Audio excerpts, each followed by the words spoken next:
बिस्मिल्लाहिर्रहमानिर्रहीम। अस्सलाम वालेकुम। 8th क्लास कैसे हैं स्टूडेंट्स? मैं उम्मीद करती हूँ सब ठीक होंगे। चलिए बेटे उर्दू की बुक खोलें। ठीक, आज हम पढ़ेंगे सर सैयद अहमद ख़ान का लिखा हुआ सबक नंबर 3 है। सर सैयद अहमद ख़ान के बारे में पहले आज हम पढ़ेंगे। सर सैयद के मोरसे आला शाहजहाँ के अहद में हिंदुस्तान आए थे, यानी उनके जो थे आबाओ-अजदाद वो शाहजहाँ के अहद में उनके दौर में हिंदुस्तान आए थे। मुगलिया दरबार के बड़े अहदों पर फाइज रहे। सर सैयद ने रवाज ज़माना के यानी जो उस वक्त का ज़माने का रवाज था उसके मुताबिक तालीम पाई। सबसे पहले अदालत में बतौर सरिश्तादार काम किया, फिर तरक्की करके मुंसिफ हो गए, क्या बन गए, जज बन गए। सरकारी मुलाजमत के बावजूद सर सैयद मुसलमाना ने हिंद की इस्लाह के लिए, यानी उनकी इस्लाह उनको सही रास्ते पे लेके चलने के लिए बराबर कोशां रहे, हिम्मत करते रहे। उन्होंने पहले एक अंग्रेज़ी स्कूल मुरादाबाद और गाज़ियाबाद में खोला। 1875 में अलीगढ़ की कॉलेज की बुनियाद रखी। बादशाह इसके बाद हिंदी मुसलमानों का सबसे अहम तालीमी, सियासी और अदबी मरकज़ कायम किया। अंग्रेज़ों से उर्दू में तराजुम के लिए साइंटिफिक सोसाइटी कायम की। 1870 में इल्मी और अदबी रसाला तहज़ीबुल अखलाक जारी किया। इस रसाले के परवरदा नस्ल ने हमारी इज्तिमाई ज़िंदगी पर गहरे असरात डाले। सर सैयद ने उर्दू में मज़मून की सिन्फ को रवाज दिया। खुद कसरत से मज़ामीन लिखे और अपने रुफ़का यानी अपने दोस्तों से कौमी, तालीमी और मजहबी इखलाकी मौज़ूआत पर मज़ामीन लिखवाए।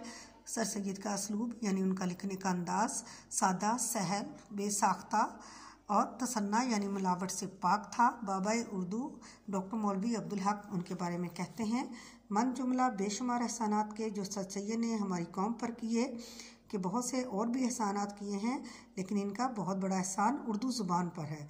उन्होंने ज़ुबान को पस्ती से निकाला, यानी वो नीचे दबी हुई थी ज़ुबान, इसकी कोई पहचान नहीं थी, उसको निकाला। अंदाज़े बयान में सादगी के साथ वसअत पैदा की। संजीदा मज़ामीन का डोल डाला। जदीद उलूम के तर्जमे किए। बेलाग तनकीद और रोशन ख्याली से उर्दू अदब में इनकलाब पैदा किया।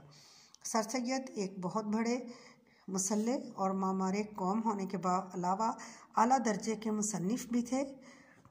उन्होंने छोटी बड़ी 30 से ज़्यादा किताबें लिखीं। तकरीरें, खतूत और मज़ामीन के मजमूए इनके अलावा हैं। इनकी अहम तसानीफ़ में आसारुल सनादीद, रसाला असबाब बगावत हिंद, तबीनुल कलाम, खुतबात अहमदिया और तफसीर कुरान शामिल हैं।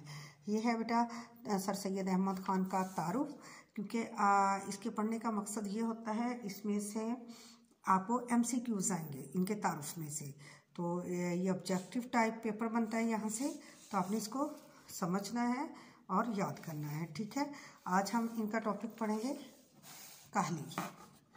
ये एक ऐसा लफ्ज़ है जिसके मायने समझने में लोग गलती करते हैं। लोग ये समझते हैं कि हाथ पाँव से मेहनत ना करना, मेहनत मजदूरी में चुस्ती ना करना, उठने बैठने चलने फिरने में सुस्ती करना काहली है। हमारे नज़दीक तो यही है ना। हम अक्सर लोग कहते हैं कि कोई बच्चा सुस्त हो, काम ना कर रहा हो, काहिल है, ये काहिल है, इसमें हिम्मत नहीं है, ये सुस्त है। मगर ये ख्याल नहीं करते कि दिली कवा को बेकार छोड़ देना सबसे बड़ी काहली है। कि अपनी दिली ताकतों को, अपनी जहनी ताकतों को बेकार छोड़ना काहली कहलाता है। हाथ पाँव की मेहनत औकात बसर करने और रोटी कमा कर खाने के लिए नहायत ज़रूरी है। रोटी पैदा करना और पेट भरना एक ऐसी चीज़ है कि बामजबूरी इसके लिए मेहनत की जाती है और हाथ पाँव की काहली छोड़ी जाती है। और इसीलिए हम देखते हैं कि मेहनत मजदूरी करने वाले लोग और वो जो कि अपनी रोज़ाना मेहनत से अपनी बसर औकात का सामान मुहैया करते हैं, बहुत कम काहिल और सुस्त होते हैं। मेहनत करना और सख्त कामों में हर रोज़ लगे रहना गोया उनकी तबीयत सानी हो जाती है, यानी उनकी तबीयत का दूसरा हिस्सा बन जाता है कि मेहनत, मुशक्क़त करना और सख्त से सख्त काम करना। मगर जिन लोगों को इन बातों की हाजत नहीं होती और वो अपने दिली कवा को बेकार छोड़कर बड़े काहिल और बिल्कुल हैवान सिफ्त हो जाते हैं। और जो लोग इस तरह की तबीयत नहीं होती उनको क्या कहा जाता है, जानवरों वाली उनमें सिफ्त पाई जाती है, वो खूबी पाई जाती है।